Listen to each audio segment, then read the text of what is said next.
In this video, we'll be looking at a few examples of taking cube roots using Napier's bones. We will need a special bone or rod, which is the cube root rod. I've given a demonstration video already using this rod, and I will link that video in the description. For this video, we're just going to jump in and do the work. So the first example that we'll be looking at is taking the cube root of 830,584. Now we're only focused on the first two columns here. Actually, let me set up my number so that I can work with it. We're going to take this number and split it into triplets. Typically we do that using a point that is not a decimal point. I'm just separating the number into groups of 3. I'm focusing first on the 830, and I'm looking for a perfect cube that is close to 830 without going over. And actually 9 cubed is 729. Now I'm only looking at those first two columns. In fact, many times I'll just mask off these other numbers so as not to, get confused. So we're just looking at these columns. 9 cubed is 729. And since that came from the row involving 9, that's going to be the first part of our answer. Next, we subtract and bring down.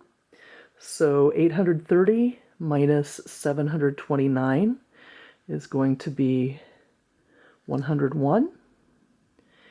And then we bring down the rest of those digits.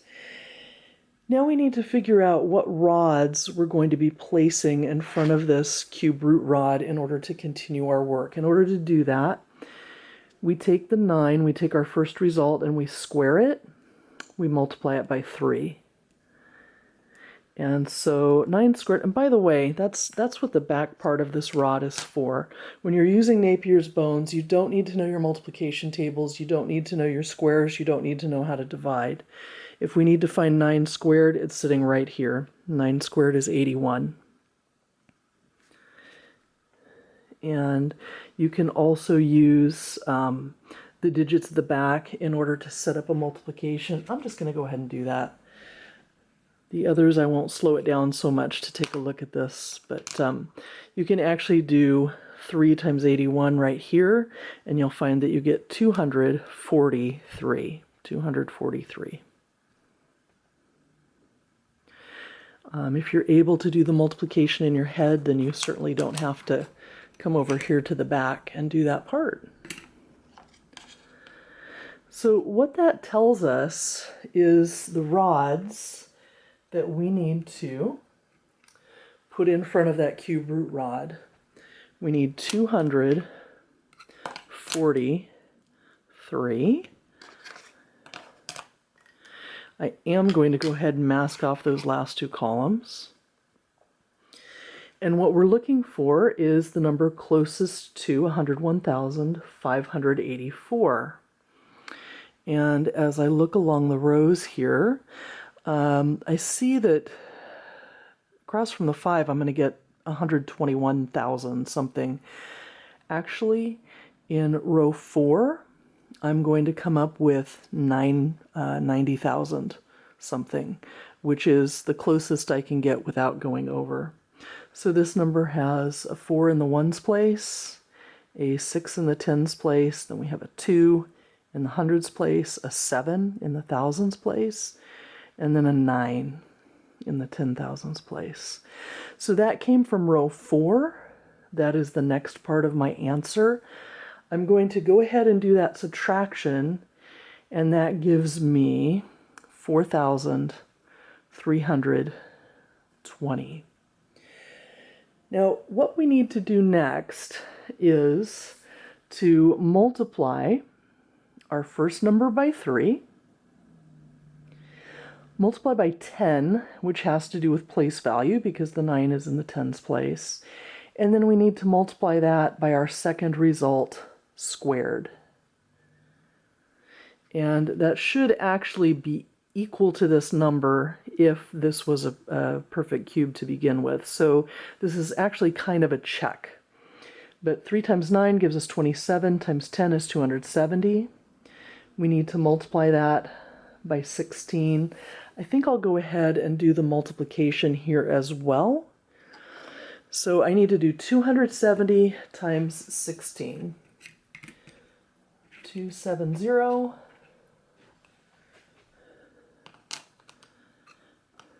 By the way, we don't need to be limited to this frame. I could have all of these rods sitting separately outside of the frame.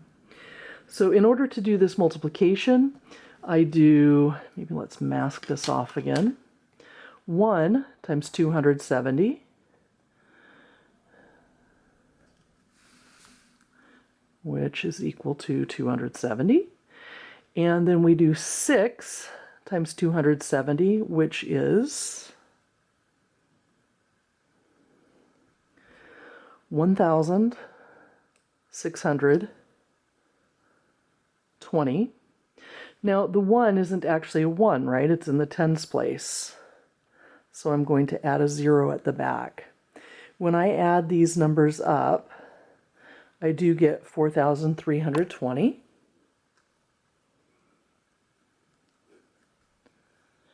And so these last two subtractions actually relate to this last number. Our work is finished, and we find that the cube root of 830,584 is 94. Our second example is going to be quite a lot smaller. We're going to be taking the cube root of 1,728. And so I'm going to reset my frame. That'll take a moment, because we start with just the cube root rod. And I'll go ahead and do the masking. So the number is 1,728. I'm going to break it into triples, and I chose to do this one because I wanted to show you where to put that dividing point, and that's going to be starting from the right, count 3 over. It doesn't matter that we don't have 3 digits in the front, that's okay, but you want to start counting by 3s from the back. So the perfect cube that goes into 1 is in fact 1. So the first number in our answer is a 1. If I subtract, I get a 0. I'm going to bring down the 728. We need to figure out how to continue the process, and that's going to involve putting one or more rods in front of this cube root rod. The way we get that is to square our number and multiply it by 3. We get 3 times 1, which is 3. So this time I just have a single rod in front of my cube root rod there.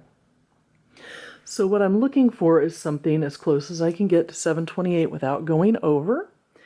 And that is going to be, well, it's not down here, that's in the 900s. It's going to be up here. This is 608. 8 in the ones place, 0 in the tens, 6 in the hundreds. 608. We subtract. That leaves me with 120, and by the way, that did come from the second row, and I do need to keep track of that because that's the next part of my answer. From here, we take 3, we multiply it by our first number, we multiply that by 10 because that number is in the tens place, and then we multiply by our last number squared. So we have 30 times 4, which is 120. Again, this acts as a bit of a check. That goes in evenly. All of this was associated with that second number. And our answer is that the cube root of 1,728 is 12. Our third and final problem is to find the cube root of 32,768. You might want to pause the video and try doing that on your own, and then check back in to see how you did. I'm going to reset my frame.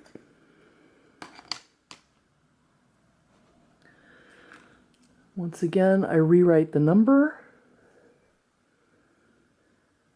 I count over 3 spaces, and I look for a cube, a perfect cube, that's close to 32 without going over. Well, that's going to be 27. 3 cubed is 27. So 3 is the first part of our answer. We get a 27. We subtract, it gives us 5. We bring down the next triple. So in order to figure out how to continue, we need to square the 3, and we need to multiply that by 3. We always multiply by 3. It's just a coincidence that those numbers match. So this is 3 times 9, which is 27. And so this time I will be putting 2 rods in front of my special cube root rod. I'm looking for the number that goes into, it's the closest to 5,768 without going over. This is in the 2000s. This is in the 5000s. Here I see 6 plus 2. That's going to give me 8 in the thousands place. Ones, tens, hundreds, thousands. So we're going to go with the second row here. That gives me an 8 in the ones place, 0 in the tens place, a 4 in the hundreds place, and a 5 in the thousands place. When we do the subtraction, that gives us 360. And by the way, I don't want to forget that I found this in the second row, because the number of the row tells us the next digit in our answer. To finish this off, we're going to multiply by 3. We're going to multiply that by the first number in our answer. We're going to multiply by 10 for place value. And then we're going to multiply by the second part of our answer squared. So we multiply 3, 3, and 10 to get 90. 2 squared, we can use our rod to check it if we're not sure. 2 squared is 4. And we could use this rod to do the multiplication also if we wanted to. But 90 times 4 is 360. We get a result of 0, kind of a check that tells us that that did work out, given that this number was a perfect cube to begin with. And so our answer is 32. If you'd like a little more explanation about why this works, or a little slower approach to working it through, check out my other video that's linked in the description.